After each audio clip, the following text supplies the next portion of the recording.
and there is so much to get to. Just closed out the 2023 NFL Scouting Combine, so I've got a lot of thoughts on that.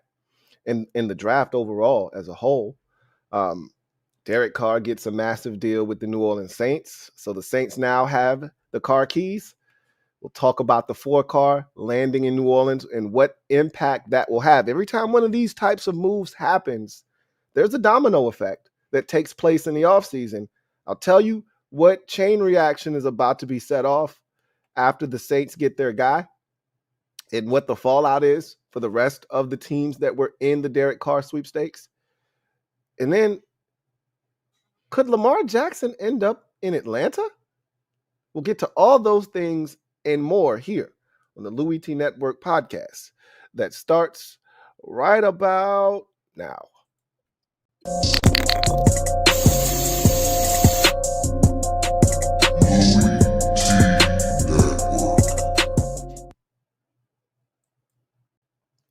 Who else could it be? With me, your man, Louie T. Welcome to the 317th installment of the Louie T Network podcast. Of course, I'm your set man, Louie T. Thank you for joining me.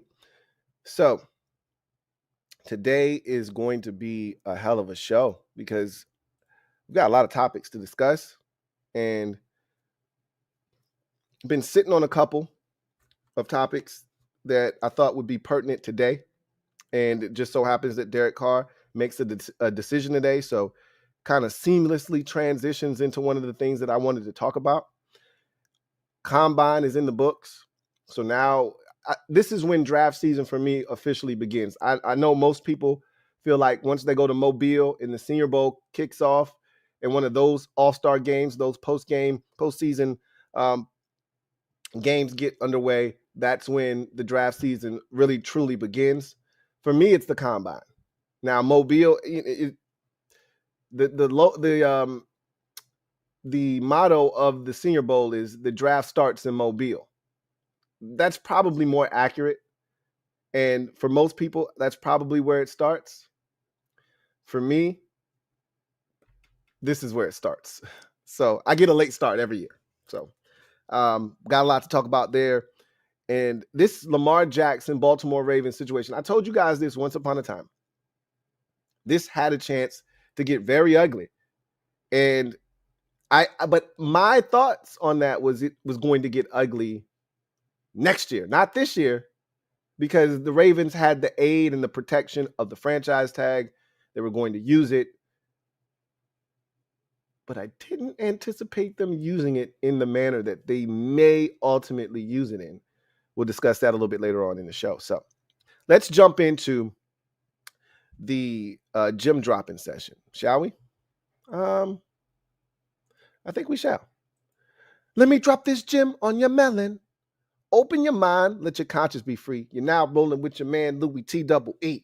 Let me open you up. Get you thinking a little bit. So, Derek Carr, officially a New Orleans Saint. 4 years, $150 million is what we're hearing right now. I don't know if those numbers are concrete or not, but that's the word out on the street. $60 million at signing is what I'm hearing. I'm pretty sure you've heard the same thing. He's trying to help them with their cap situation. We know the Saints are in cap hell every single year, have been since the Drew Brees days. Nothing has changed here, but they're going for it, okay? There were some out there in Saints land that wanted the team to just go through with a full rebuild, get the cap situation healthy, take your lumps. That's not what Dennis Allen is looking to do. That's not what Mickey Loomis is looking to do. And honestly speaking, with the NFC, and we talked about this all last year, even though the team that was the best in the NFC all year long ultimately represented the conference in the Super Bowl, shit was wide open. It was wide open. And it remains so. In the NFC, if you can get some solid quarterback play some good defense, doesn't even have to be elite or great defense, just some good defense, average defense, play some offense, score some points, you'll look up, you'll be in the playoffs, and you'll have a chance. Again, right now, this is a real conversation. the best quarterback in the conference may be Jalen Hurts. I don't really know if I can make that declaration here on March the 6th. He's in the conversation. I mean, I'm just doing inventory in my head. If Aaron Rodgers is no longer in the conference, who's better than Jalen Hurts? Matthew Stafford, maybe? A healthy Matthew Stafford in LA? I don't know. But there aren't many options. So I said all of that to say this. You get a quarterback. We know the Saints play defense. You add a few more weapons. I think they do need to add some more weapons in New Orleans, especially with the Alvin Kamara situation. Michael Thomas is as good as done in New Orleans. Get him out of there. Jarvis Landry, that was a cute, homecoming. That didn't work out. You move on from him. And I think you get some more new blood in there. But the Saints are now in the mix. Tampa Bay's no longer any good. We don't know what they're going to do. We heard that they're not going to just, throw in the towel and give an opportunity to, a young quarterback. And we've been sitting there the whole time saying, are they going to give the Florida product a chance out there? Not exactly. They're probably going to go out and get a veteran. Guy like Jimmy Garoppolo, someone along those lines, may tickle their fancy as they continue to try to fight to stay relevant in the face of Tom Brady retiring. But they weren't good with Tom Brady. What makes you think they're going to be better off without him? Don't know what Carolina's going to do in that division. And we're still awaiting, what the Falcons are ultimately going to do at the quarterback position. But the Saints just got a leg up on the rest of the division.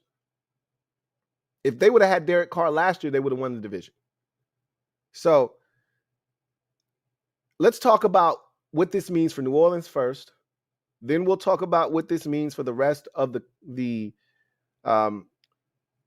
prospective teams that were interested in Derek Carr and what that kind of means for the NFL offseason, because each of the last 3 offseasons, we waited for a quarterback domino to fall, and it really kind of outlined what was to come the rest of the offseason.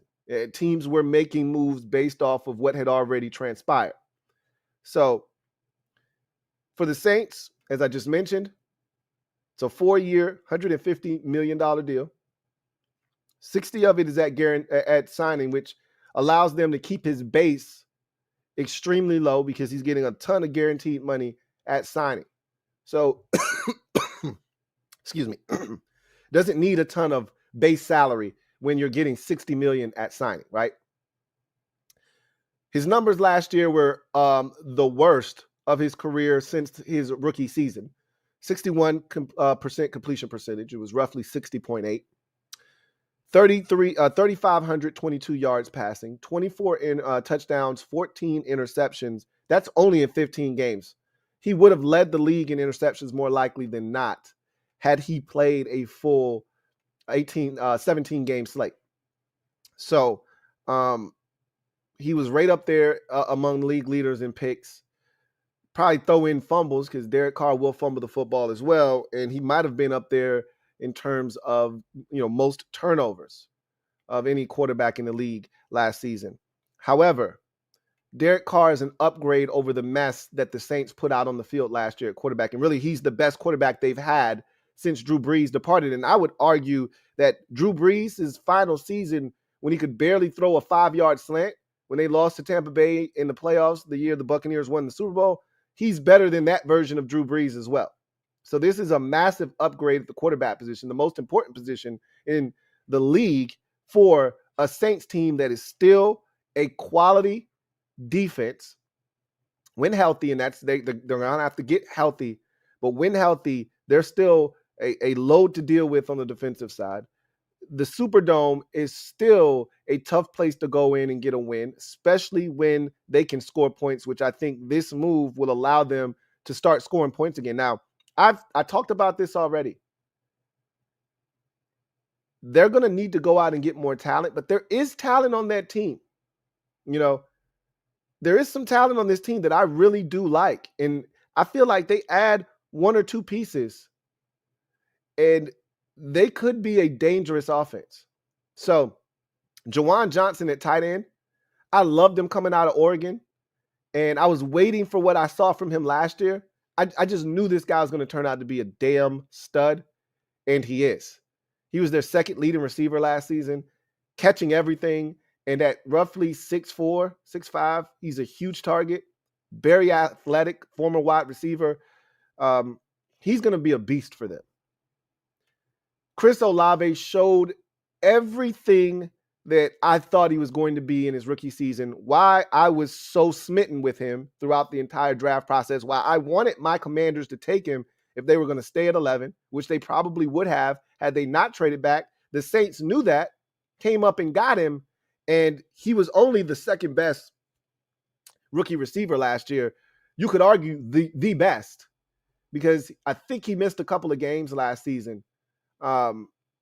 And he still had over 1,000 yards receiving with not a ton of help at the receiver position around him. He was the go-to guy. Other teams knew he was getting the ball, and he still put up numbers in his rookie season. He's legit, and he's a number one. So the hard part is over for the Saints. You've got a number one receiver now. You just got to surround him with other guys. Speaking of that, Rashid Shaheed last year stepped up out of nowhere. This guy burst onto the scene as this unknown commodity, returning kicks and punts, doing that at a very high level. But the deep ball, the explosiveness that he brought to the table last year for this Saints offense was ridiculous. And so if he can continue the trajectory that we saw from him last year as a number 3 option, he's not a number 2, but he is a damn good third option if you can find a legitimate number 2. And whether that's a veteran, which I think this move, signing Derek Carr, eliminates any opportunity to go out and get a quality veteran number 2. There will be some guys available, i.e. The Titans moving on from Robert Woods. A guy like that in this offense, if he can stay healthy, obviously, would be huge, right?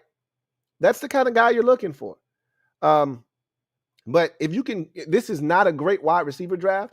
Doesn't mean there aren't good receivers in there that you can find in the third, the fourth, the fifth. That's probably where the value is in this draft, honestly speaking, is probably second to about the 5th round is probably where the best value is at wide receiver in this draft. I don't think the first round wide receiver is great value in this particular draft, even though there will be some guys that I think have the kind of talent that will support spending a first round pick on them. I think the value in this year's draft starts in the 2nd round at receiver. If you're the New Orleans Saints, you're going to be in a position to take a receiver somewhere in that 2nd, 3rd round, maybe day 2, right? And really fortify the receiver position, because all you need is one. With Olave and Rashid Shaheed out there, you've got a chance to morph that offense into something stellar, with Derek Carr throwing the football, with Jawan James, and of course Alvin Kamara. And there's still Taysom Hill. There's still Taysom Hill as a do-it-all Swiss Army knife type. So there's stuff here. Kamara's going to be suspended this year. I wanted him to get suspended last year just to get it out of the way because you weren't any good. He's going to get suspended this year. No, he pleaded not guilty. There's video evidence. I don't know how he is going to get out of this one. I think he's going to get a 6-game suspension at some point this season, but we'll see what happens. I like the stuff that you already have accumulated offensively. And if you can still get a Marquise Callaway to step up, he had a down year last year. I was really expecting him to take the next step. He did not. But if you can add him back into the mix, the more the merrier. But Derek Carr is going to elevate the play of a lot of these guys. A lot of these guys are going to see an uptick in their production because you got a legit signal caller under center in Derek Carr. Is he a world beater? Absolutely not. Can you win a lot of ball games with him? Yes. If you protect Derek Carr, he can do wonders for your offense. If you can run the football behind him, he can do some good things in the play action fake game. So there's going to be opportunities. And I said this, I remember saying this. I remember being very clear that I thought the Saints were the front runners for Derek Carr's services. I said, I could see him linking up with Dennis Allen. And I still don't actually know if those two crossed paths or not in Vegas?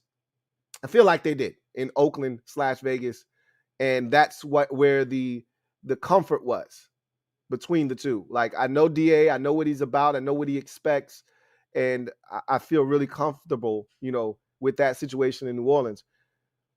I thought the Saints had the upper hand, and if I'm Derek Carr, I would have done the exact same thing, because what you're not going to do is look me dead in my face, tell me we just had a great meeting, tell me you really want me, but say, hey, I'm holding out for Aaron Rodgers. Just be on standby. Remember, I had the little joke the last, few podcast episodes ago where I talked about how that meeting potentially went, where the phone rang and it was Aaron Rodgers' representative, and they were talking to Derek Carr, and they stopped the interview briefly to talk to Aaron Rodgers' crew to see what was going on while Derek Carr patiently waited. Like, you're not going to treat me like a redheaded stepchild. You damn sure not going to treat me like leftovers, like minced meat, because they were like, hey, man, we really like you, but we love Aaron Rodgers. So if we don't get Rodgers, we come into you, bro. Oh, that's cool. But there are teams out there that want me right now. They're not waiting around to see what Aaron Rodgers does. They're willing to pull the trigger on me right now. And the Jets, so here's where I want to go with this next. With this domino drop, and this was the big domino to drop before Rodgers makes a decision, because I keep hearing people say Rodgers is going to retire, which I don't believe. You guys know that. I've said that he nor Brady were going to retire. I'm 0 for 1 right now. Brady did retire. Okay. And I still think Rodgers is going to play football, but Green Bay is ready to move on. And I think they're going to move on from Aaron Rodgers. I think this is a Jordan Love season. So with that said, if Rodgers wants to play, they made it abundantly clear that they would prefer to trade him to an AFC team. What are the Packers going to be looking for? Because I don't think at this point, with what you're going to have to pay Rodgers, where he is in his career, I don't think you should get a first-round pick for Aaron Rodgers. But the Packers are saying, I don't know who the hell you talking to. I'm still trying to get me a one out of this dude. I'm extracting a one out of somebody. Okay? I mean, the Jets are desperate enough. I think you can get a one from them. But what if Aaron Rodgers says, you know what? I am done. I had fun. I can't imagine putting on another uniform. I don't want to go anywhere else chasing a chip. It's over. I got interest outside of the football field that I'd like to pursue. And it was a hell of a ride, but I'm going to hang it up. And I'm going to go into the Hall of Fame with Tom Brady in 4 years. If he does that, the biggest losers of the offseason are the New York Jets, because they played Russian roulette waiting on Aaron Rodgers when they could have just went and signed Derek Carr. Now, I get it. Rodgers is a massive upgrade over Carr. But if you don't get, now that Derek Carr has decided, I'm not waiting on Aaron Rodgers to do shit, I'm going to do my own thing, which was smart on his part.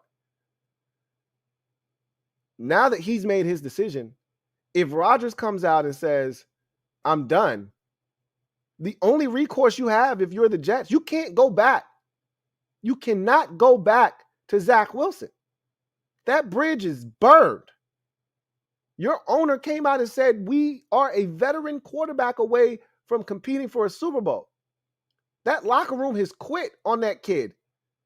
You as an organization have quit on that kid despite what you've said. That's all lip service. You quit on Zach Wilson already. I don't blame you, but what's done is done. So you can't go back to him. Your last recourse of action, if Rodgers hangs it up, is Jimmy Garoppolo. You went from potentially getting Derek Carr or Aaron Rodgers to Jimmy Garoppolo. Now, Jimmy can spin it. Obviously, there's a comfort level similar to what you're seeing in New Orleans with Derek Carr and Dennis Allen. I think there's a comfort level there. There'll be a comfort level between Robert Saleh and Jimmy Garoppolo, right? Those two work together in San Francisco. There's familiarity there. So there may be a bit of comfort there, but you say I feel like Derek Carr and Kirk Cousins are one and the same. Carr, I think, has taken a step back, and Cousins may have taken a step in front of him. So there's a clear delineation between the two now, where they once, upon a time used to bleed together. They were one and the same. I still think they're relatively close in what they are as NFL quarterbacks. You can win with them and you can win big with them if you surround them with the right supporting cast, and things have to go really well for you. It doesn't have to be perfect, but it has to go really well for you. They're not going to strap a team to their back and take them to the promised land. But if you put the pieces around them, they can take you where you want to go. The one thing I can say about Derek Carr, much like Kirk Cousins, and there was the one, injury that Carr suffered at the end of what was a borderline MVP season back in 2016, is he doesn't get hurt. He's a guy that just plays football. He plays through injury, and he's always there. So you can't say the same thing for Jimmy Garoppolo. So the Jets could be in some trouble. There aren't many options available if Aaron Rodgers decides he's not playing football. It's then Jimmy Garoppolo or bust. That's not a good position to be in, if you ask me. There were other teams that were reportedly involved, that were interested. Carolina, obviously, was a team that we started to hear their name surface. I still think ultimately they're going to have to do something in the draft, or the Panthers. But this is interesting. All of this is interesting to me. So the first domino has fallen. Derek Carr is a New Orleans Saint, and the Saints got exponentially better. To me now, they're the front runners in the NFC South now, in what is a terrible division right now. They've taken a massive step in front of everyone else. They can still be one-upped. We'll talk about that a little bit later on in the show. But as of right now, with the defense that they're capable of playing, with some of the skill guys that they have, if they're healthy and not suspended, and adding Derek Carr to the mix, they're now the best team in the NFC South. So big move for them. Big move for Dennis Allen. All right. And now things are getting really interesting for the Jets. Very, very interesting for the Jets. They played that game, and they could easily strike out here. We'll see what happens. All right. So that's the gym dropping session for today. Let's move on to social media maneuvers. I'm a midday marauder. Y'all know how it is. Y'all know how I do it. This is the part of the show where, if you're interested, use the hashtag LouieTLive to have your comment read on the air if it is pertinent. So we'll get to that a little bit later on. If you have comments, start lining them up. Super chats are the way to jump to the front of the line. If you've got something that you really need to get off your chest that you really want to discuss, super chatting is the way to get that done. There are no guarantees using the hashtag that your comment will be read and discussed. So, because I'm feeling listy, and y'all know what that means. When I'm feeling listy, I start listing things. And my lists are usually comprised of 7 items. I want to talk combine. And we're not going to be done talking combine. We're going to talk about the combine again on Wednesday. Okay? Because I want to rank the positions in the draft. After the combine, I feel really comfortable in looking at the positions in the totality of them, even though everyone wasn't on full display, and there are players that are impactful at some of these positions that did not perform at the combine. Still doesn't change the way I view these positions overall. I think I got a good handle on what positions are strong and which ones aren't. We're going to rank the positions in the draft on Wednesday's show. But in the meantime, we're going to talk about combine winners. I told you, I don't think there are losers at the combine per se. But I do think there are non-needle movers at the combine. So we'll touch on some of those a little bit later on. I want to start with the winners. To the victors go the spoils. I want to talk about my 7 combine winners from over the weekend. All right. I'll just give you an honorable mention first before we start. The quarterback position as a whole. I told you that I feel like this is one of the deepest quarterback positions we've seen, excuse me, in quite some time, right? You know what's going to happen at the top of the draft. Someone's going to trade up to Chicago's #1 overall pick. Things started to heat up over the weekend. It's only going to intensify until someone finally pulls the trigger. And as we've seen in past years, when this particular situation has been in front of us, this isn't going to be a draft day trade. Someone's going to pull the trigger, trade up to #1 well in advance of the draft, probably after it's a week in March. So if I'm not mistaken, there's like a 3-day stretch of massive pro days, and then Florida's is the 30th of March. So I think, if I'm not mistaken, it's like the 22nd, 23rd, and 24th of March in a row. And then Florida's is the 30th. Okay. So I think it's like Alabama, then it's Ohio State the very next day. And then after that, it's Kentucky the day after that. And then there's this little 4 or 5 day gap. And then it's Florida on the 30th. Okay. After that stretch of pro days, when teams can, have that final assessment, tie everything together about the quarterback position, because those are the 4 big ones that you're considering for #1 overall. Probably more likely than not, 2 or 3 of them are being considered for #1. Anthony Richardson, I don't think, is in that discussion. Even after a strong combine, I don't think he's in that discussion. I think that's when you're going to see the trade. All right, is after, because that's what happened last year. Even though it wasn't for the #1 overall pick, San Francisco made the trade up to #3 after seeing Trey Lance's pro day. They were at the Ohio State pro day for Justin Fields, and the trade took place. So they saw all they needed to see. They met with the kid. They were comfortable enough to trade up to #3, knowing that Zach Wilson was going to be gone, Trevor Lawrence was going to be gone, and that they were going to have to make a decision between Mac Jones and Trey Lance and Justin Fields. And they had already made their decision by them trading up the day after the pro day of Trey Lance. So I think we're going to know what's going to transpire by the time we get to that stretch run there of the end of March. Someone's coming up at the end of March for the #1 overall pick. And it's a deep class. The first 2 picks in the draft are going to be quarterbacks. At this point, I'm feeling like the 4 of the top 10 picks are going to be quarterbacks. And I think you're going to see another quarterback go potentially in the second round, maybe 2 go in the second round. And I think it's going to be a steady diet of quarterbacks being selected, second, third. I think each of the first 5 to 6 rounds, you're going to see quarterbacks selected.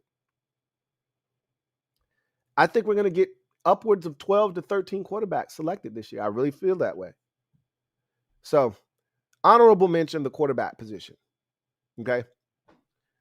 So let's start with our combine winners and #7. #7 is the entire running back position. I thought they were phenomenal. I talked about it yesterday, day #4 of the combine, putting a bow on the festivities over the weekend. The running back group was the last to go overall, and they killed it. They were fast. They were athletic. They had agility. They could catch. They've got production. They got everything. They checked all the boxes. So, as far as I'm concerned, the entire running back position won yesterday. And it's a deep group. Unlike last year where there wasn't a first-round pick, there will be a first-round running back this year. It'll probably be more like the Josh Jacobs year. Where there was, I think there were 2 that year. If not, I think, or, it'll be more like the Travis Etienne year. So that's 2 years ago, where there wasn't a running back taken in the first round until in the 20s. I think we saw 2 go that year in the 20s. It might have just been 1. I know the Jags took Travis Etienne, back into the first round. Raiders took Josh Jacobs, 4 or 5 years ago, back into the first round. It'll be similar to that. In the 20s somewhere, Bijan Robinson is going to probably come off the board. I just don't see anybody pulling the trigger on him in the top 5 or 10 or 15. But I think as you get closer to 20, into the 20s, someone's going to pull the trigger on Bijan Robinson. And then Jahmyr Gibbs won't be too far behind. If he's not back into the first round, he'll be early stages of the second round. And then from there, let the games begin, because you're going to see these running backs coming off the board. Boom, boom, boom, boom, boom. Second round, third round, fourth round. I think you can get great value all the way up into the fifth, sixth round. We saw a seventh round running back be one of the catalysts for the Kansas City Chiefs last year, a rookie seventh rounder. So I think the depth in this draft is going to be phenomenal at the running back position. And I thought they showcased their talents, and they were a winner at the combine as an entire position. A chain, all the way to, Brown of Illinois, obviously Bijan Robinson, Jahmyr Gibbs, so many of these guys, have a chance to be exceptional running backs. And there were guys that we didn't even see at the combine that we think are going to be really good backs that are going to go higher than some of the guys that we saw that we really liked in Indy. So the entire running back position is number 7 for me. Number 6, Gus Bus 9000 says it was Najee Harris and Travis Etienne. Exactly. That's it. Thank you. I knew it was 2 guys. I thought I couldn't think of who the other one was. It was Najee Harris going to the Steelers first, and then it was like 2-3 picks later, it was Travis Etienne going to the Jacksonville Jaguars. I think it's going to be similar to that. If we get 2, it'll be just like that. Bijan Robinson goes first, and then someone falls madly in love with Jahmyr Gibbs and what he can bring to the table, sees him as an Alvin Kamara type, and pulls the trigger. More likely than not, there'll be 1 running back in the first round, and that's it. Bijan Robinson will be all. But I wouldn't discount Jahmyr Gibbs finding a way into the first round. Thank you for that, Gus Bus 9000. Number 6 with the combine winners. How about the programs of Illinois, Iowa, Maryland, and ODU? I was watching the combine, and there was a trend. There were a lot of players from schools that we don't consider powerhouse schools competing and participating well, putting up good numbers, highly thought of and sought after prospects, guys that we think have a chance to go within the first 2 days of the draft. Iowa, I was blown away by the talent that they sent to the combine. Iowa is no factory. Unless you're talking offensive line and tight end, they're no factory. But yet they got guys we're impressed with at linebacker and tight end, like always. Offensive line, safety, receiver. I think Charlie Jones is actually Purdue. But look, they got guys there from every single position, it seems like, and they were impressive. Sam Laporta is going to continue the tradition, carry on tradition at the tight end position for Iowa. They had a lot of guys step up at the combine. Let me just run through a couple names of guys that caught my eye from Iowa. I mean, the list is pretty long. Let's see. Obviously, Lucas Van Ness is going to go probably in the first round out of Iowa. Jack Campbell at linebacker I thought was a standout. I think he's going to be a guy that goes probably, late day 2, early day 3. Let's see. As we continue on. Riley Moss at the safety position, or cornerback position. Super impressed with him. He's going to be, I think, a day 2 pick for sure. As you continue on, they had Kayvon Merriweather at the safety position at the combine. Wasn't blown away by him, but that's another name. They had Sam Laporta at tight end. I mean, this is Iowa we're talking about. It's not like we're talking about Penn State or Ohio State or Michigan. It's Iowa. So, I mean, that's a lot of guys that I just named. So shout out to Iowa's program for sending the amount of talent that it did to the combine. How about Illinois? They had the Brown brothers, one on defense, one on offense as a running back, that both were there and performed well. Obviously, Devin Witherspoon is going to be a top 10 pick, more likely than not, at the cornerback position. They had a bunch of guys there, corners, safety. Let me run through Illinois'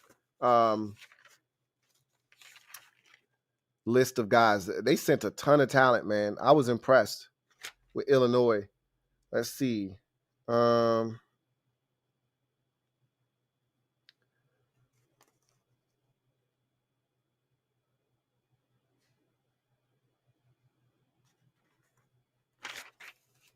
Sidney Brown at safety.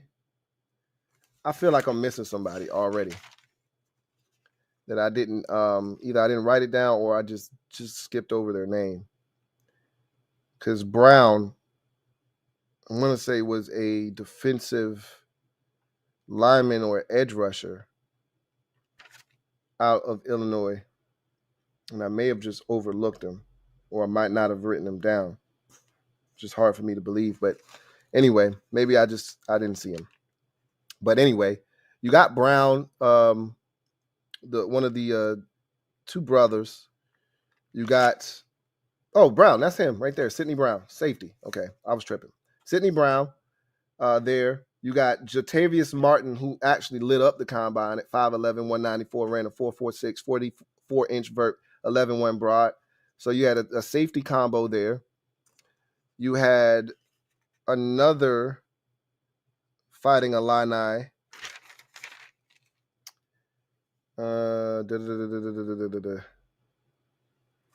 Feel like there were so many more dudes, and now all of a sudden I can't find any of them. You got Chase Brown at the running back position, obviously.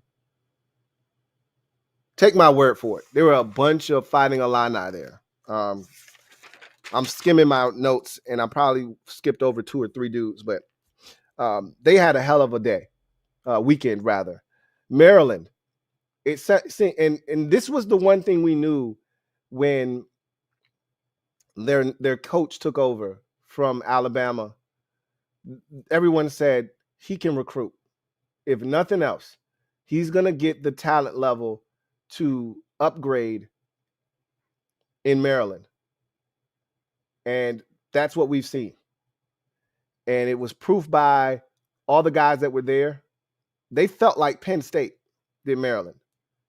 You know, when Penn State sends guys, usually they test off the charts, run really fast, jump really high, and, pump up iron, toss it up 17 times.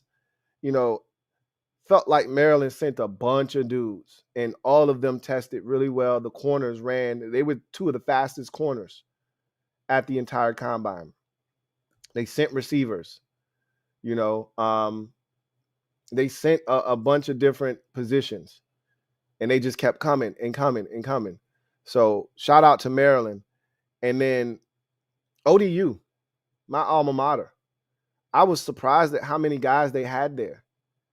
And these are highly thought of prospects. These aren't guys, okay, ODU, 6th, 7th round, cool. Glad you could come. They got an offensive lineman that Daniel Jeremiah said, I think he's going to be a day 2 guy, early day 3 at worst. Nick Saldiveri out of Old Dominion. You've got the tight end that I told you was so impressive, Zach Kuntz, 6'7", 255, ran a 4.55, 40-inch vert out of ODU. The edge rusher that Daniel Jeremiah has in his top, I want to say 15. I think he's like the 14th rated person on DJ's board. Keon White, that's an ODU transfer. So Old Dominion in the house, and it was to the point where They had like 3 or 4 guys there from ODU, and then you throw in Keon White being a transfer from Georgia Tech that he had as his 4th best edge rusher, third best edge rusher after Tyree Wilson and Will Anderson. He had Keon White and then Miles Murphy 4th. That's a former tight end at ODU transferring over to Georgia Tech and then playing the defensive side of the football. So he's like, at bare minimum, they're getting talent. They're identifying talent at Old Dominion. It's a hell of a job, man. Hell of a job. So I thought those programs won over the weekend as my number 6 combine winner. Number 5, AA out of Northwestern, defensive lineman out of Barroway. 6'2", 282, ran a 4.49 40. He was one of the standouts of the entire weekend. One of the guys that blew up the combine. And we see this, it feels like every year or every other year, where somebody just comes in and just blows the whole thing up. Puts everybody on notice. Once upon a time, Byron Jones did it and was able to finagle his way into the first round. This usually doesn't go unnoticed, and it usually doesn't go unrewarded. Guys that blow up the combine usually get selected early in the process. We saw it with what was the big Connecticut safety once upon a time? They got drafted, I want to say, by New England. If not New England, by the Raiders. He was like 6'4", 220 pounds. He blew up the combine, similar to Byron Jones. Jones did it first out of UConn. He followed like maybe a year or two later. He was super raw. But everybody's like, to hell with that.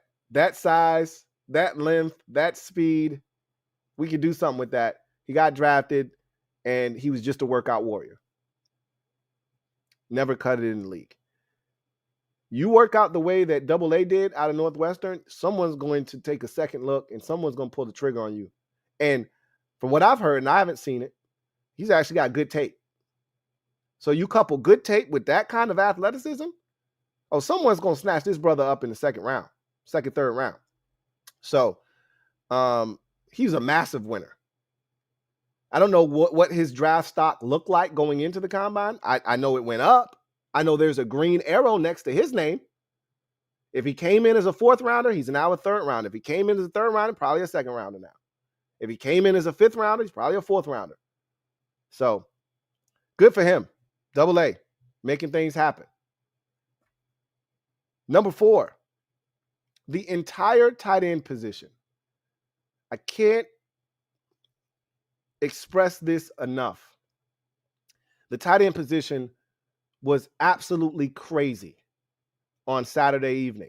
They were the final group to go on day number 3, and they made us wait, but we were not disappointed. And Daniel Jeremiah said this is the best tight end group he's seen in over a decade. I agree. There was a draft, I want to say it was 2018, that had Dallas Goedert in it, and I want to say that's the same draft that had Dawson Knox, Jake Sternberger, both of the Iowa boys, TJ Hawkinson, Noah Fant.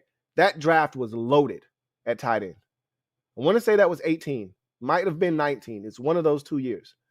It was loaded. Absolutely loaded.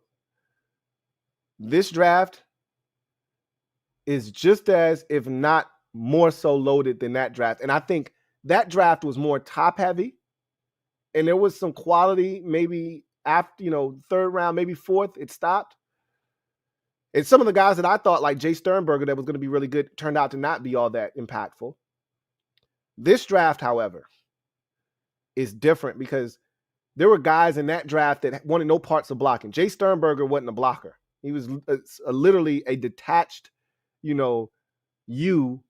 that you could use as a pass catching threat. but there was no inline Y value whatsoever with Jay Sternberger. And there were other guys in that draft that I liked that didn't offer you any inline Y value. You know, every single one of these dudes are willing to put their hand in the dirt and block. And in certain cases, excel at it.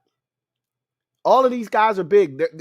That draft that I was talking about that I referenced, 2019, 18, whatever it was, a lot of those dudes, 239, 235, that kind of thing. They had their fair share of, 245s and 250 and 255, 260, that type of stuff. But most of these guys at the tight end position in this year's draft class, you're looking at 240, 245, 250, 255, 260. You're looking at athletes. There weren't many 4.7s, right? Most of these dudes were running 4.6 and 4.5. Tremendous athletes. And even the 4.7s, those guys also are phenomenal. Like Michael Mayer, right? Like, this draft is loaded. It's dumb at tight end.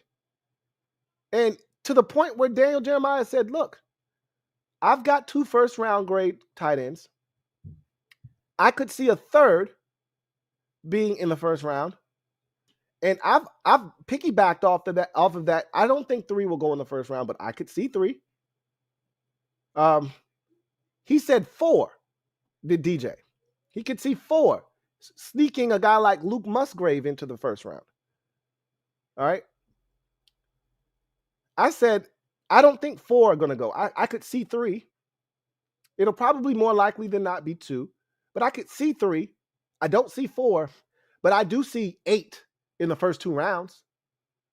That's how ridiculous this tight end draft class is. And it's not going to stop after the second round. It'll just keep going and going and going like the Energizer Bunny. You're going to see at a bare minimum 4 or 5 legitimate tight ends step into the league and impact their teams, not necessarily from a statistical standpoint. A guy like Darnell Washington may not come in and set the world ablaze with his numbers, but he'll help some teams' running game immediately. He'll come in and be a 6th offensive lineman immediately that you can actually throw the football to. That entire draft class of tight ends, I thought, huge winners. And we'll talk more about that on Wednesday's show. I have a lot more to add to that. That's number 4. Number 3. CJ Stroud. So much was made of Anthony Richardson's combine, and rightfully so. He opened some eyes, including mine. But what shouldn't be lost in the performances of the quarterbacks was the performance in the show that CJ Stroud put on. One, I appreciate him for coming out and competing. That's number 1. Because in today's day and age, and one thing I will say about the quarterbacks over the years, they haven't been scared for the most part, because they're not being asked really to do much. You don't have to run if you don't want to, and CJ Stroud didn't. No one cares if quarterbacks run or not. Unless you're a superior athlete that we're dying to see what your 40 time looks like just because we want to see. Like, we really wanted to see Lamar Jackson's 40 time, but nobody blamed him for not running after what was said about him going into that process. But there's certain guys you just want to see what their 40 time is. But you don't have to run the 40. All you're doing, if you come to the combine as a quarterback, all you're doing is what you've been doing all offseason to prepare for this entire process, which is throw the football on air without a pass rush. All you're doing is taking the same drops that you've been taking, preparing for the combine, preparing for your pro day, preparing for the NFL. The same shit that you've been working on, all you're going to do is just replicate it out on the field. So for me, it makes 0 sense to not go out and spin it. If you're confident in your ability as a quarterback and you're not ailing, there's nothing hurting on your body, nothing that's going to prohibit you from going out and having a fantastic throwing session. Go out and spin the shit. Like, what are we talking? You're not running, you're not jumping, you're not cutting, you're not doing anything strenuous. You're taking snaps, you're dropping back 3, 5, 7 steps, and you're letting it rip. It's controlled. You know exactly what you're going to be asked to do. It's not hard. And CJ Stroud went out Didn't have to. Bryce Young didn't do it. He could have easily said, well, Bryce ain't doing it. I ain't doing it. He said, the hell with Bryce. I'm trying to be the number 1 overall pick. So let me show y'all what I'm capable of. And it was the cleanest, most complete field workout that I've ever seen. I can't speak for anybody else. It wasn't perfect, but none of these ever are. But it was the closest thing I've seen to perfection from a quarterback at the combine, throwing a football. Footwork was flawless. Everything was quiet. The throwing motion was clean. The football was accurate, probably 85%, 85, 90% of the time, including the deep balls that he threw down the field. The touch was unreal. He looked like he was throwing to his own guys in Columbus. And a couple of times he did to Jackson Smith and Jigba. But everybody's going to be singing the praises of Anthony Richardson, and rightfully so. Don't forget about what C.J. Stroud did. He turns in my number 3 combine winner. Number 2, I just spoke about the tight end group as a whole at number 4, but then I gotta go double back and single out a guy in particular in Darnell Washington. At 6'7", 264, running a 4.65 40. I thought he was the cream of the crop of that group of tight ends.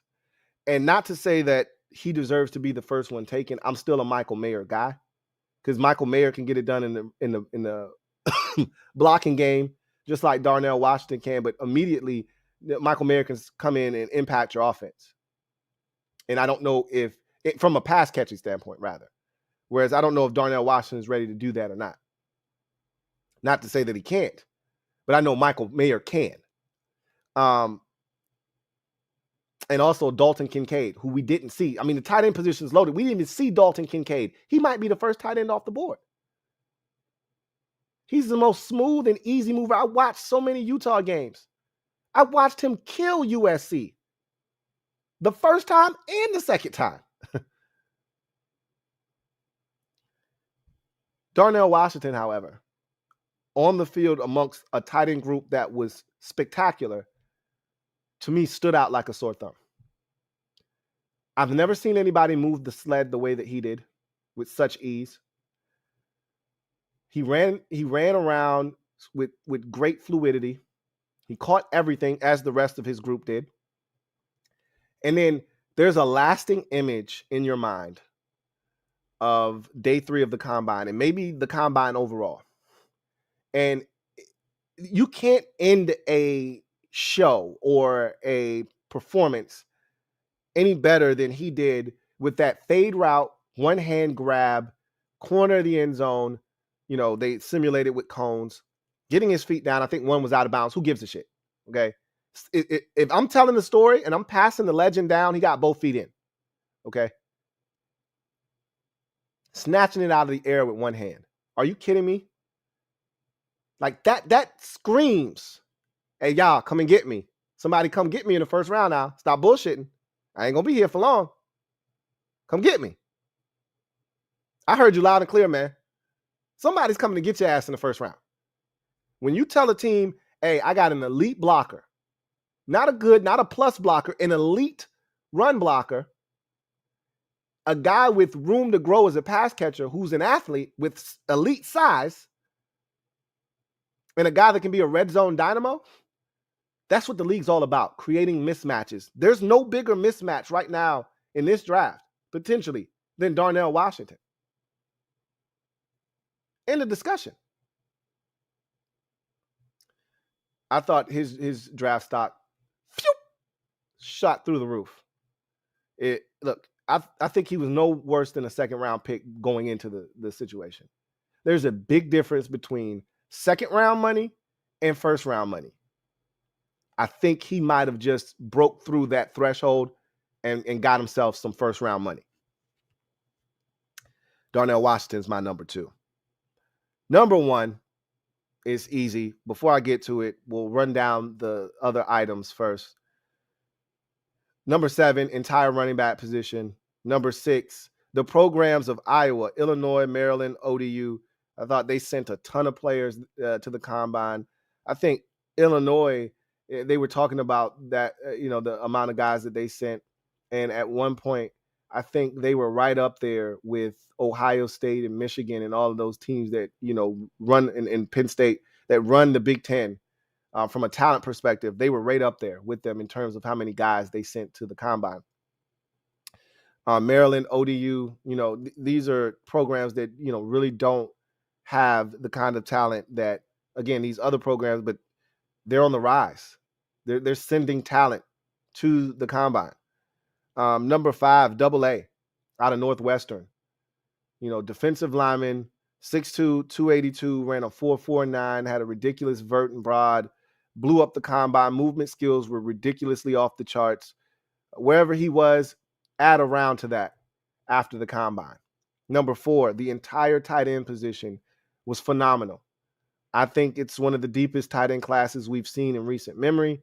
And every one of those guys showed up and showed out, and they didn't even have potentially the best tight end of the group on the field, on display in Indy. So that tells you about the depth of this group and the amount of talent that exists with this group. CJ Stroud is number 3. One of the best field workouts I've ever seen from a quarterback at the combine. Can't be understated. He's making a case to be the number 1 overall pick in the draft. And if the right team trades up to number 1, i.e. Indy, he's going to be the number 1 overall pick in the draft, I believe. And he confirmed that.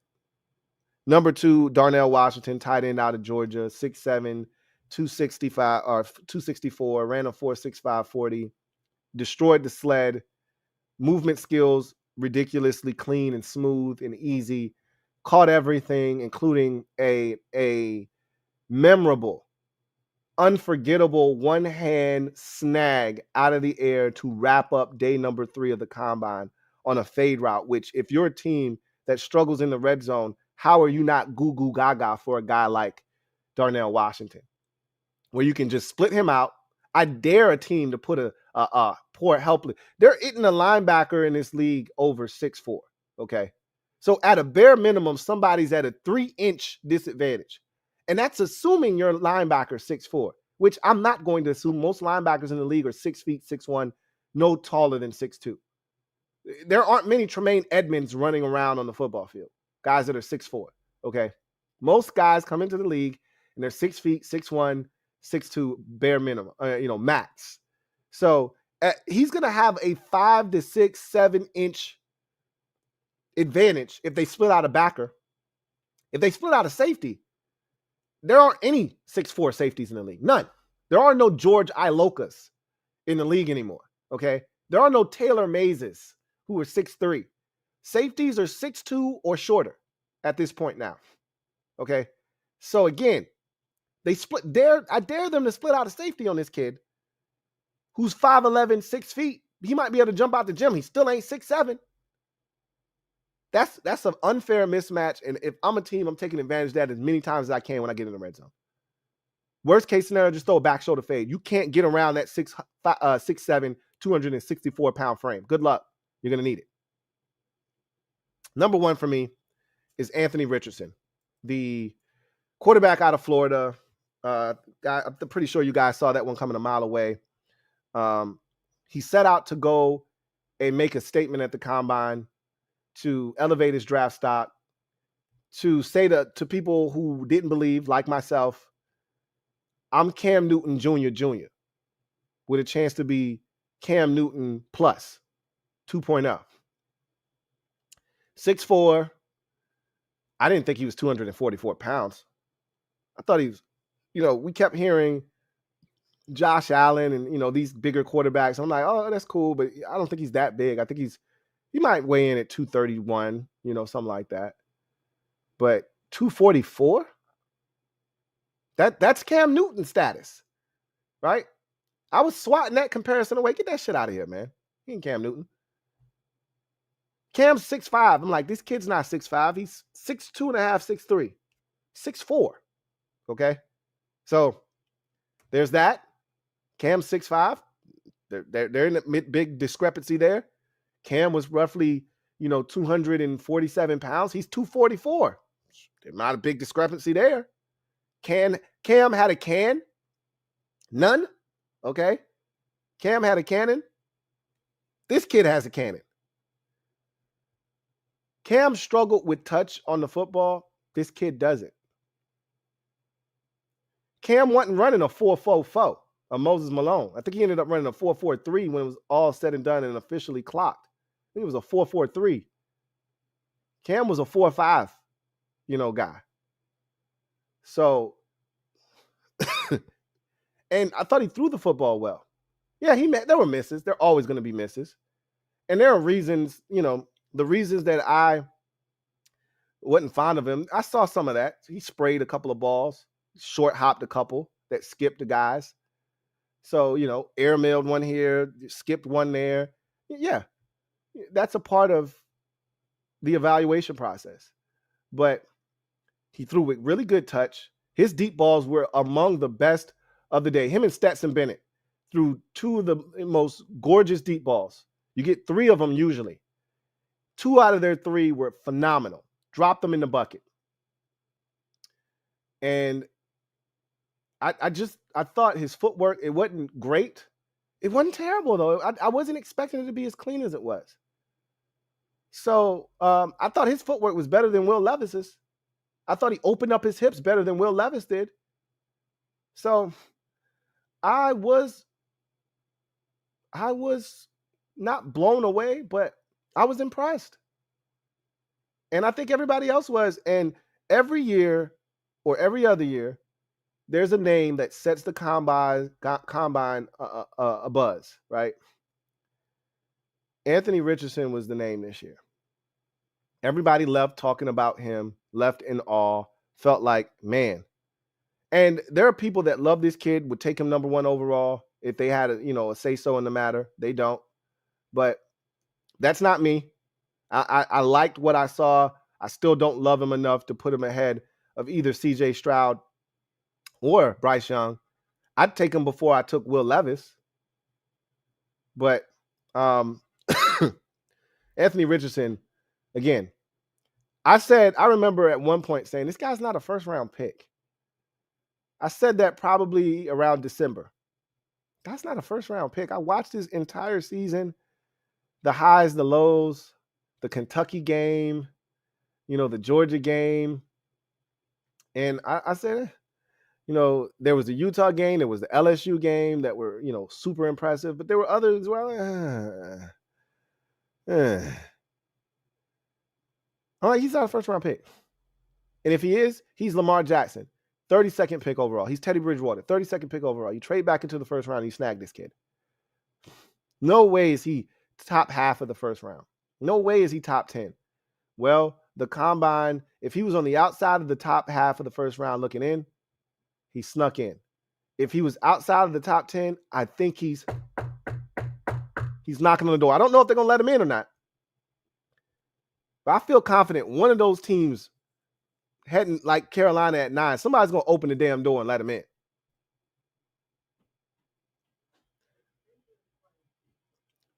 I want to finish up this conversation with my non-needle movers. I don't have any losers in the combine because I told you, if you come out and you compete, you can't lose. And there's only so much damage you can do to yourself in the combine. I don't think there's irreparable damage that can be done. I've seen guys have terrible combines, still end up killing it at their pro day, still go in the first or second round. It does, once upon a time, Joe Hayden ran a sluggish 40 time. Cleaned it up at his pro day, all was forgiven. Allen Robinson dropped everything in sight and ran a slow 40 at the combine. Cleaned it up at his pro day, all was forgiven. He went in the second round. Rest is history. You can't do irreparable damage unless you're Jalen Carter. We'll get to that. But my non-needle movers, okay, didn't help themselves, may have hurt themselves, but not, again, I'm not here to measure whether they hurt themselves or not. They just didn't move the needle forward. The wide receiver position as a whole. I went in with lowered expectations, and I came out feeling exactly the same way I went in. Like, That's a real stale receiver position. I've been chewing on that gum for the last 3 hours. It's doing nothing but making me hungry at this point. There's no added value.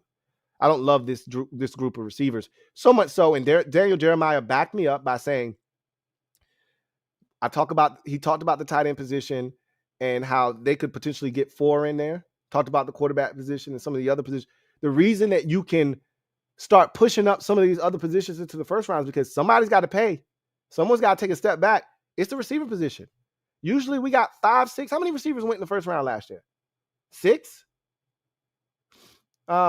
It started at 8 with Drake London. It went to 9. 10 and 11 were back-to-back Ohio State products, and Garrett Wilson and Olave. I think the next receiver taken was Jahan Dotson. He was the 4th one. We saw the Arkansas receiver go, Treylon Burks. That's 5. Was there one more after that? I feel like there was one more. I don't think anybody. I know the Eagles traded for A.J. Brown. I know the Cardinals traded for Marquise Hollywood Brown. I don't know if anybody else took a receiver the rest of the first round. But that's 5 right there. There aren't 5 guys going in the first round this year. I can assure you that at receiver position. So that position, it's not terrible. It just isn't great. Offensive line, it feels real meh to me. Like, it might be a deep group, but there are no standouts. There's no consensus top 5 pick. If Peter Skoronski is the best that they have to offer this year in the draft, and we don't know if he's a guard or a tackle, he's probably more of a guard than he is a tackle. If the best prospect is a guard, what does that say about the offensive line as a whole? And, I mean, there was a year where the best prospect was a guard, but he was kicking ass. I'm talking about Big Q, Quentin Nelson. Everybody looked at him and said, yeah, that's a top 5 dude. Nobody's looking at Peter Skoronski and saying, hey, yeah, got to get him. O-line just feels real meh to me. Not that they won't have an impact, not that guys won't come in and be impactful. They just, I didn't see any standouts. I didn't feel moved after watching them. The needle didn't move for me. Safety position. This is a down year for safety. If you need a safety, good luck. Ding! You're going to need it. Bryce Young. Look, he may have had an injury. He may not have been comfortable where he was, from a physical standpoint. But all of his counterparts participated. And I thought participated and performed well. So now I feel like he took a step back. Again, if you love him, if you're Houston, you love Bryce Young, which they do. Him not performing and you just go to his pro day, and if he slings it, you're fine. But again, and I have no reason to believe Bryce Young won't kill it at the pro day. But if he does it, you only get one shot. You only get one shot. Unless you're going to put together a private workout like Teddy Bridgewater had to do that one year after he stunk it up at his pro day because he decided not to wear the gloves. So, yeah. Jalen Carter. I still think he's going to be a top 10 pick. The good thing for him is this came out first week of March. He's got time to spin it. He's got time to talk to teams, make them more comfortable with pulling the trigger on him. He's got time. Time is on his side. Had this been a Laramie Tunsil situation where this happened a day or two before the draft or on draft night as it did with Laramie Tunsil, and you don't have time to vet a guy, it blindsides you, and a lot of teams were blindsided by this, he would have fallen out of the top 10, maybe out of the first round as a whole. But now teams got to talk to him at Indy. After he went, turned himself in, bailed himself, and got bailed out, teams got to talk to him. So I think he's going to be fine ultimately. But clearly, that wasn't a good weekend for him. So those are my combine winners, non-needle movers, and my honorable mention. Let's get to the comment section real quick. Got a couple super chats. I'll take those and maybe a comment or two. Hunter95804. Thank you for the super chat. Greatly appreciate you. Hunter95804 writes, $4.99 from Hunter95804. I appreciate you. All right. I already knew how much you blessed me with, but if you wanted to double down on that, I appreciate that, man. Thank you so much for the support, man. Truly appreciate you. HHC Lunar. Thank you for the super chat. Greatly appreciate you. All right. I know you're a Grizz fan. Thoughts on Morant. So I've already done this once. I don't mind doing it again, but I already did this. So that's why a lot of you were asking me on Twitter, and I had already talked about this. I think it was after day one of the combine. Someone had asked, and so I just went ahead and talked about it. But I've said this before. I'll just give you the shortened version of what I said the other night. If you want to go back and watch it, day one of the combine, after I talked about the combine and I got to the comment section, it's there. Check it out. But I'll just give you the shortened version. Everyone matures at a different rate. He's not mature yet. I will say this, and I didn't say this the other night. This whole he's stepping away to get help thing, I think it's bullshit. Because I at this point, I don't think he just realized he needs help. So maybe he did. Who am I to say? But he's trying to be something that he's not. And he's doing it in the wrong neck of the woods because those boys in Memphis don't give a shit who you are. They killed young Dolph, who's from there, who represented there well. Killed him in his own city. Like, they don't care. That's what you got to understand. There's no code of ethics anymore. It's not like it used to be back in the day. You can get snuffed out in your own city. And I know Josh from South Carolina, but Memphis is his adopted home. They don't give a shit about you. You out here flashing your money. You in these streets. You think you about that life? Somebody could show you real quick. Better than they can tell you. And I don't think he gets it. I don't think he understands. He's immature. And the dudes that are around him, they ain't shit either because he's the meal ticket. He ain't never supposed to get in trouble for nothing. You see him wilding, you let us wild out. Okay? We do the wilding. You ain't holding no heat, bro. You ain't got no weapons on you. You let us hold all of that shit. Something go down, we the ones busting off. You ain't busting shit. The only thing you supposed to be dropping is 40 on the court. We ain't dropping no shells out of no weapon. You crazy? So they supposed to make sure that he ain't getting entangled in none of this shit. And they didn't do their job either. You're going to have an entourage. They need to be responsible enough to keep you out of shit. So he doesn't know what's good for him, his own good, right? And then he doesn't have people around him that are making sure that he stays out of trouble. So it's a tough situation. I need his dad to get involved. I don't know what his role is in all of this because his dad seems like more of a friend than he is a dad. And I think that could be a misconception about T. Morant. I don't know his dad personally. I don't know what their relationship is. So I just know I need T to step up. This is when I need T. Morant to step up and be a dad and sit Ja's ass down and say, look, bro, you got everything in front of you. You throwing shit away. Tighten the hell up. So it's not too late, but it's getting late early. That's for damn sure. So yeah, I'm disappointed in him. I think that's the thing that I've already stated, but I'm disappointed in him. HHC Lunar. Thank you for the super chat. Double up. Thank you for doubling up. Who writes? Also, what do you think about the Jones contract? I think the Giants got to pay him, not just to keep Barkley, but because they can't go back to the Frown days.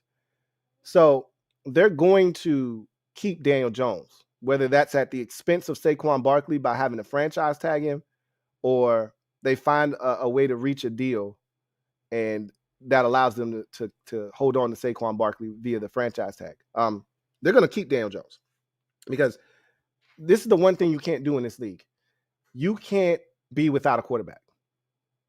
It's the fastest way to find yourself as a bottom dweller in your division.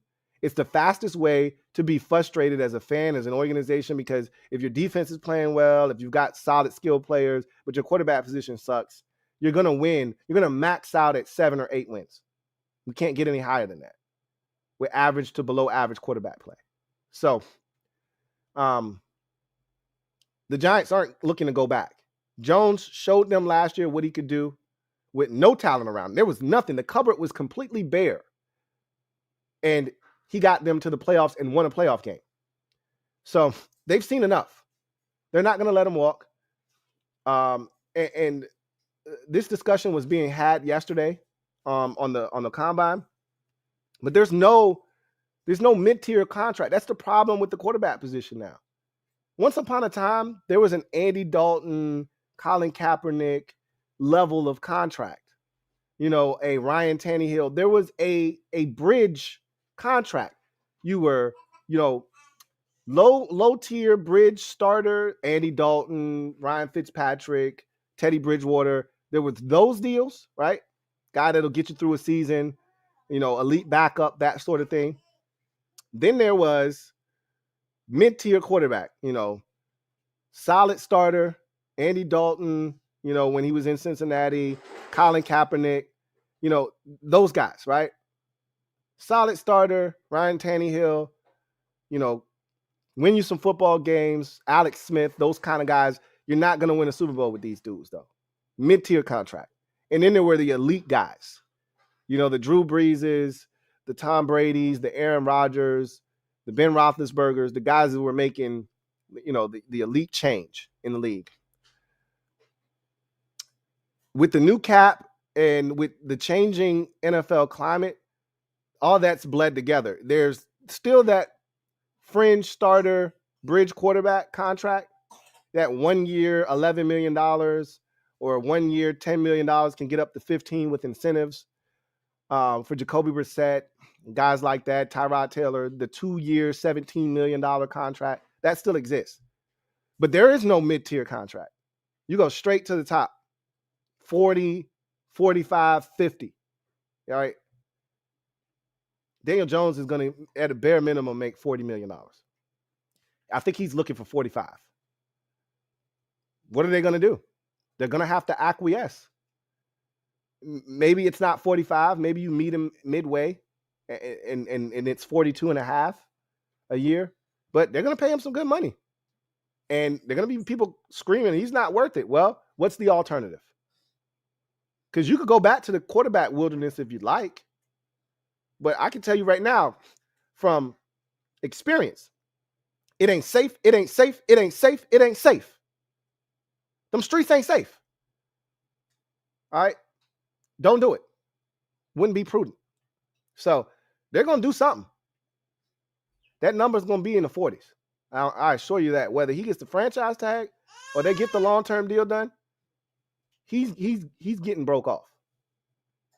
So I see that happening.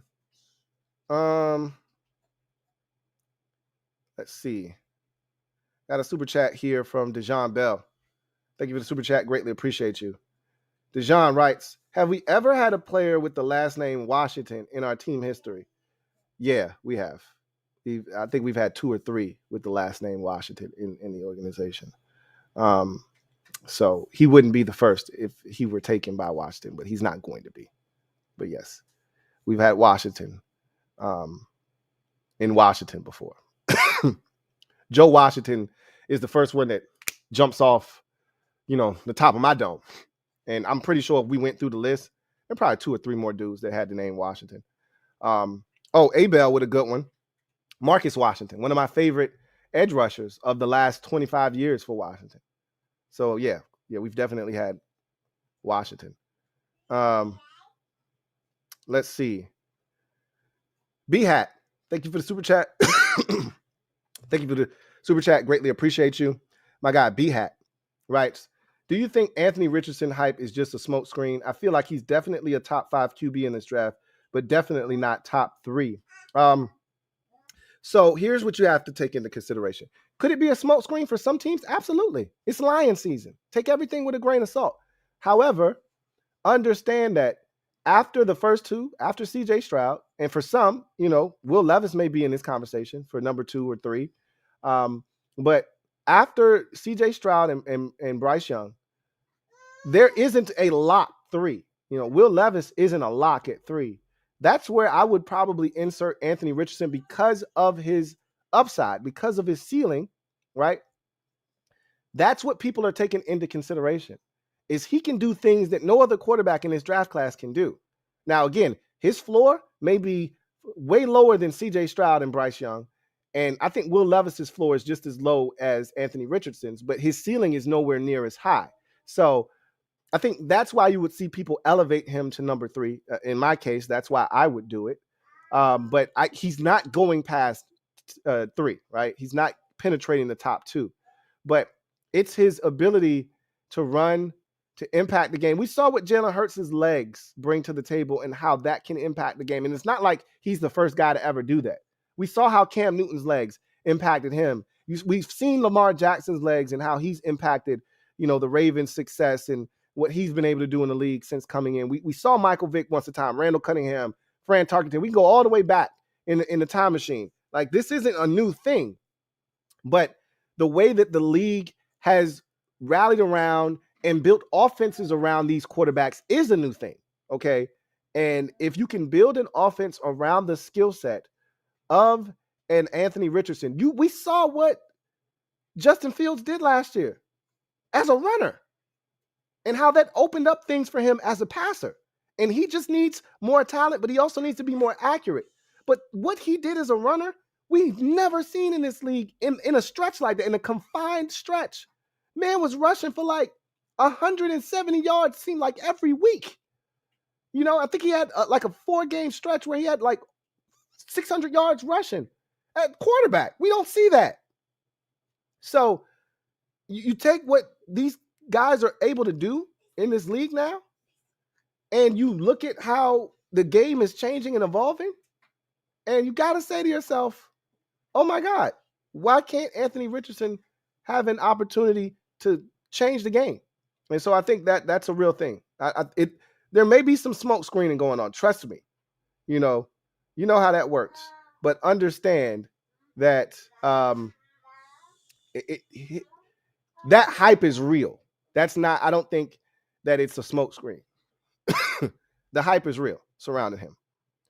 All right, so let's transition to our final segment of the show. And if I didn't get to your comment today, I apologize. Run it back on Wednesday when we'll have plenty more time to discuss, and we'll be able to talk about everything under the sun on Wednesday. Because we'll still be talking combine, we'll still be talking draft. We'll be talking draft all the way until the draft. That's going to be a thing from here all the way until the last weekend of April. So, Lamar Jackson, it's garbage time. Lamar Jackson. So this thing is it's heating up, man. This situation has gotten really interesting in Baltimore. So they've got a decision to make this week. This is the last week you can franchise tag a quarterback, right? Or a player in general. They've got a decision to make because Lamar Jackson is steadfast and resolute, I may add, in his insistence on having a fully guaranteed contract, essentially. And the Cleveland Browns effed it up for the Baltimore Ravens. So if you're a Browns fan, you're smiling from ear to ear because it's the contract that you gave out that essentially screwed your division rival and now have them at a crossroads with a guy that they probably thought was going to be their starting quarterback for the next, 10 to 12 years, at a bare minimum in Baltimore. And that fully guaranteed deal essentially that you gave to Deshaun Watson, it changed the way Lamar Jackson viewed what he was worth. Because in his mind, he's saying, I won a league MVP. Go look at my record as a starter in the regular season. I'm that dude. Deshaun Watson doesn't have anything remotely close to that. And the counter to that from the Ravens side is you haven't finished the last 2 seasons from an injury standpoint. And your playoff record is garbage. What are you, 1-5 in the playoffs? So, yeah, like, we love you, but we think you're insane. We can't pay you a fully guaranteed contract. And he's like, yes, you can. Ooh, bless me. Sorry about that. And he's like, yes, you can. And they're like, no, we can't. And here's the thing that you have to understand. Is Lamar Jackson, and I've talked about this the entire process, and I said, this is what's ultimately going to make this such a fascinating dynamic, is Lamar Jackson doesn't have an agent. And usually your agent is one of 2 things. He's your hype man and or he's your voice of reason. Okay? Because your agent acts as a buffer. You don't have direct communication with the team because things get said in a negotiation that aren't very flattering. Okay? Things get said. When you sit down and you come to the table and you've got a number and they've got a number and you're making valid points as to why your guy deserves the number that you're throwing out, the team's going to offer a rebuttal and they're going to give you reasons as to why your guy isn't worth that kind of money. Your client never hears the shit that the team's saying. Hey, look at this completion percentage. This shit isn't good enough, not compared to the rest of the league, not to these quarterbacks. This is the kind of money he wants. Look at his completion percentage. Well, that's the shit that's getting told to Lamar Jackson, right? He's telling them he wants this. They're like, come on, Lamar, you got to be reasonable here. And there's no agent where the Ravens could have come at Lamar with a very good deal. And under normal circumstances, it would have been signed already. Like, we don't know what numbers have been thrown out there. They could be lowballing him, but they could have given him a great deal, right? Making him the highest paid quarterback in the league on a per annual basis. He could be averaging $52 million per year on a $220 million contract. Like, they could have literally put that out there on the table for him, but the guarantees weren't where he wanted it, so he didn't sign. And if he had an agent, he'd be like, Lamar, buddy, this is as good as it's going to get, my man. You got to put ink to paper on this thing right here. But there is no agent. So there is no one in his ear telling him, this is as good as it gets. You should sign this. He's like, nah, I can do better than that. Y'all can do better than that. And the Ravens, they have their hands tied. At this point, you can't force a guy to want to be somewhere, even if he wants to be there, but he doesn't want to sign a contract that you feel like is fair. Because what you don't want to do, because the Ravens have done this once upon a time, you don't want to gut your team in pursuit of signing your quarterback. They did it with Joe Flacco after he won a Super Bowl. At least Flacco won a Super Bowl, though. You could make a very strong case for why that needed to be done. Joe just went 11-0 in the playoffs and led you to a Super Bowl. Lamar hasn't even led you to the, out of the divisional round. He's been to the divisional round twice. And if I'm not mistaken, no. Once he was eliminated by the Titans, the other he was eliminated by the Bills. But he's never been out of the divisional round. Once there as a number 1 seed, got eliminated immediately by the Titans, and the other time they beat the Titans to get to the divisional round, then eliminated on the road at Buffalo. And once again, another game in which Lamar Jackson doesn't finish. So if I'm the Ravens, I'm saying you didn't finish the playoff game against Buffalo. You haven't finished each of the last 2 seasons. One year we missed the playoffs because you weren't there. Last season, we had a playoff game that we could have won on the road at Cincinnati that we lost. And look, that was some of the best football we've seen Tyler Huntley play. And if not for the fumble by Huntley, they probably win that game, truth be told. But if Lamar plays, they win that game. They win that game. So they got every right to feel like, bro, we can't do anything fully with you. But we do want to bless you. We do want to break you off because of what you've done and what we expect you to do moving forward. But again, will that get done? I don't know. So here's where things get interesting, though. Right? All that stuff that I just said, you already knew about all that. We've talked about that already. Here's where things get interesting. Here's what I didn't consider. All along, I said the Ravens are going to slap the franchise tag on him. He's not going anywhere. This year, he'll be a Raven, even if it's reluctantly. It's not like he's not going to sign the franchise tag. You know, Lamar Jackson was the 32nd pick in the draft. While he's made some good money, he still ain't made no real money yet. So if there's a franchise tag on the table for $37 million, he's going to sign it. Okay? Trust and believe. He's going to sign that. It may not be what he wants, but he's going to play under that franchise tag. So there's that.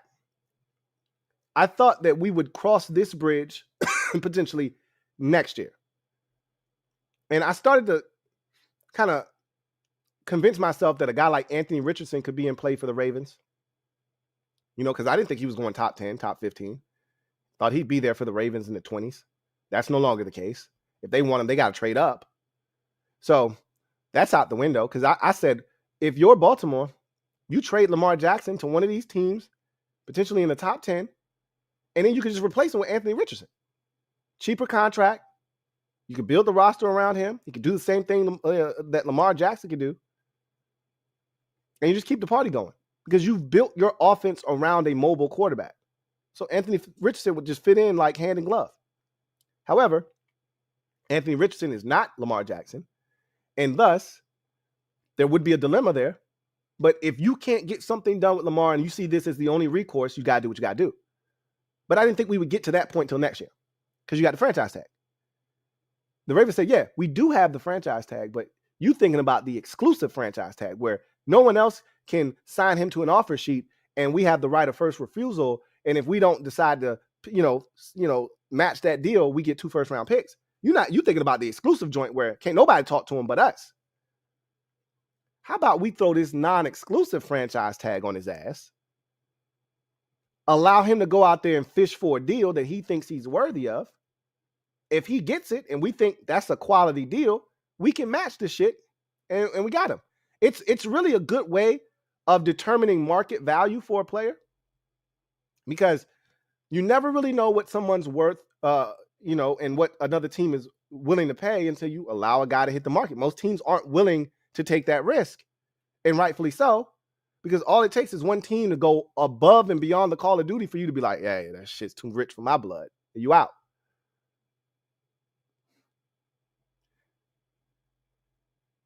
You put a non-exclusive franchise tag on them.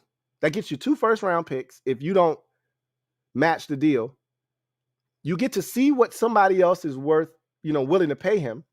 You can decide if you want to match it, is it worth it to you? Or if you just take the 2 first-round picks and you keep it pushing. So that is an interesting dynamic that I didn't consider because what if the Ravens put the non-exclusive franchise tag on them, right?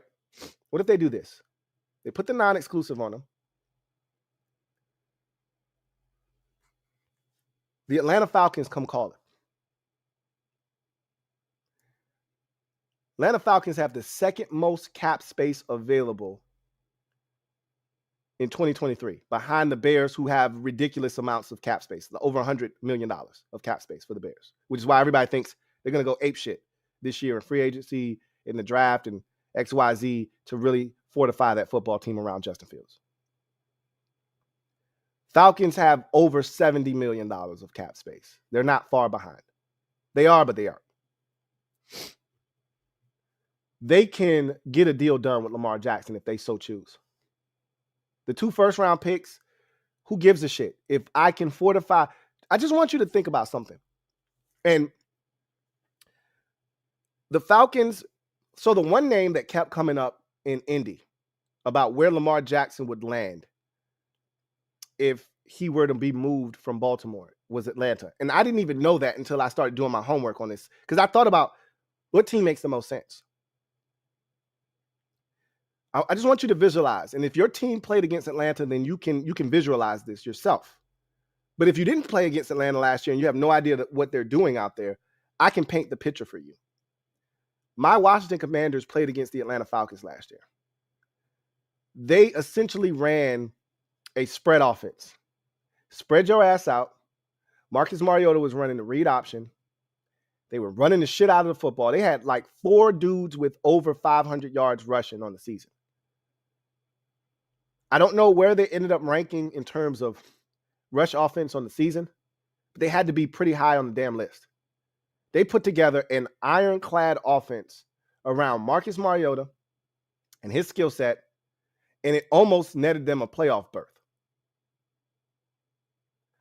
Mariota was digging in our ass. I can't speak for anybody else with the run game. There were holes the size of Mack trucks could drive through when we played against them, because you had to account for Mariota as a runner. And then their offensive line was mauling cats last year. They got Drake London now. We know that they got Kyle Pitts. They can add more weaponry around, the quarterback, whomever that is. They're dying to clean up that quarterback position. I can tell you right now, Desmond Ridder ain't it. They know it and I know it. So essentially, what I'm telling you is I could see a team like Atlanta chomping at the bit. Go ahead, put your little non-exclusive on them. I'll give you 2 first-round picks, because we've talked about this. There's no such thing as equal value in a trade when you're trading a star player, specifically in his prime. Like what the Seahawks got back for Russell Wilson, they might have ended up stealing, depending on what goes down with him in Denver and if Sean Payton can clean him up or not. That may ultimately turn out to be stealing. But you usually can't get equal value for a star player. And 2 first-round picks, you would have gotten more for him in a flat-out trade than just, but this is the way that they can, one last-ditch effort to try to retain his services. Because if Lamar thinks he's worth XYZ, this is his chance to go out and get it. You think you're worth $270 million and 260 of it fully guaranteed? You think you're worth that? Go get it. And if you do, we tip our cap to you and say, hey, man, it's been a hell of a run, LJ. We'll see you on the other side, bro. But if you don't, we always would love to have you back here in Baltimore. This is a chance for him to see what his value is. And also, it's a chance for the Ravens to decide if they want to match it or not. So I actually think it's a good play on the part of the Ravens, because it gives you a chance to hold on to him. It gives you a chance to hold on to him if the deal that he agrees to in principle with another team is one that you're willing to pay him. But if it's not, if some team comes in and it's a ridiculous contract, you weren't going to get the deal done anyway. You just take your 2 first-rounders and you keep it pushing. And you understand that whomever comes and signs him, it's not going to be a team with an established quarterback that's going to be giving you the 24th pick in the draft. Whomever comes and signs him to a deal, they're drafting more likely than not in the top 10. It's a Seattle, which it won't be. It's a Carolina, probably won't be. It's Atlanta. These are top 10 picks. So you'll be able to replace him with Anthony Richardson, conceivably, or Will Levis, conceivably, if you so choose. In the meantime, you can still go on with Tyler Huntley and keep this thing afloat while you try to figure out who's the next guy at the quarterback position.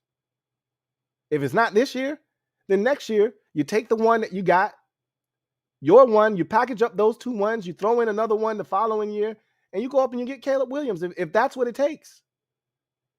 But you've positioned yourself, if Lamar isn't going to sign, you've positioned yourself to rectify the problem immediately and not wait. Or even put yourself in a position to do it next year. If and the likelihood is you're not going to end up with a Chicago Bears situation next year where the number 1 overall team doesn't need a quarterback. That's rare. I don't know how the Texans managed to F this up and not be the number 1 pick, but they did. But rarely is it the number 1 team, overall pick in the draft doesn't need a quarterback. We saw it last year with Jacksonville, but they had taken their quarterback the year before. But the Texans were supposed to have the number 1 pick this year. But the Bears do, and they already took Justin Fields. So I don't see that happening next year. Whomever is number 1 is going to be a quarterback needy team more likely than not. They're not coming out of number 1. Thus, you're not getting Caleb Williams. You might be able to get Marcus May or Marcus May. You may be able to get the May kid from North Carolina. But and we'll see. We look at the quarterbacks and we always have these, rankings of where these guys are, and then somebody comes out of nowhere and disrupts the ranking. So we'll see what happens at the quarterback position. But I find it fascinating that the Atlanta Falcons are right in this mix, and I think they have a chance to get their hands on a franchise quarterback. And they really haven't had to worry about this since they had Vic and then they went to Matt Ryan. But I've said this already. I'll say it again. It's cold on these streets, man. It's real cold, man. And it's dark. And it's not safe out here on these streets, man. If you can avoid it, avoid it. That's why the Ravens are doing everything in their power to try to retain him. Because they know this ain't what you want. This ain't what you want. You don't want to be without a quarterback. So we'll see what happens. I'm keeping a very watchful eye. If they slap the exclusive on him, nothing to see here. All right. They can still trade him, theoretically, but nothing to see here. He's going to be in Baltimore more likely than not. And we'll continue this saga next year. If they slap this non-exclusive on him, shit's about to get real. Shit's going to get real. And I think a team like the Atlanta Falcons come calling. Because I'd much rather do the deal with you and just give up 2, because you got to think about it. If you do a regular trade, you're not just giving up 2 first-round picks for Lamar Jackson. That's where it starts. You're giving up more picks, and you're probably giving up some players too. It's going to look something like that Russell Wilson deal. You're giving up picks in multiple rounds, not just the first. Second round probably as well. Probably a 4th or something, 4th or 5th. Maybe a swap in there, late round swap. And you're giving up some players. This is the cleanest way to go about it. If you're a team looking to get your hands on Lamar Jackson, sign him to that deal. Hope the Ravens don't want to match. And just give up the 2 first-round picks and call it a day. You're getting off easy. We'll see what happens, man. Anyway, I digress. That's going to do it for me, your man, Louie T. here on the 317th installment of the Louie T Network podcast. We on the way out. On the way out, though, I figured we should drop. We could drop a few emojis on the way out, man. Let's make it rain. Let's make it rain real quick. If y'all down, I'm down. So let's go ahead. Let me see if I can move myself down to the bottom corner here. Nah, I can't. I probably can. I just don't know how to. I'll figure all that shit out. But in the meantime, y'all go ahead and make it rain, man. Throw them emojis up. Make it happen. So let me see.